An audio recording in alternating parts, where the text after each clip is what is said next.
the Visuddhimagga is that it doesn't really match up very well with what it says in the suttas about the practice of meditation.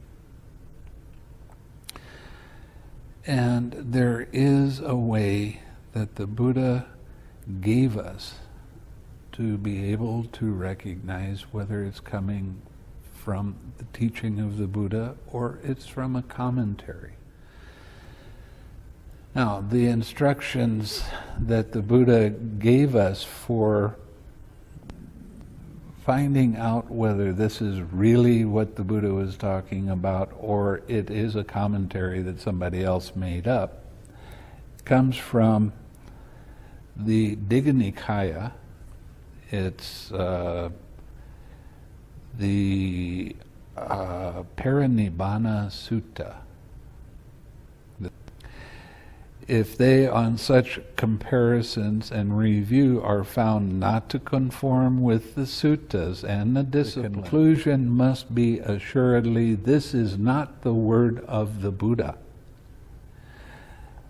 It has been wrongly understood by this monk, and the matter is to be rejected. But if here on such comparison and review they are found to conform to the suttas and the discipline, the conclusion must be assuredly this is the word of the Buddha. It has been rightly understood by this monk. This is the first criterion.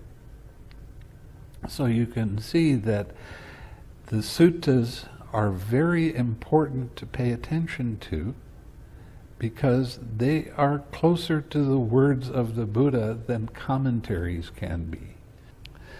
So when you start thinking about the actual instructions of the Buddha that are given in the suttas, and compare that with the suttas with what your teacher is showing you, if it agrees with the discipline and the suttas, you can be pretty confident that this is the teaching of the Buddha. This is a book I use most of all.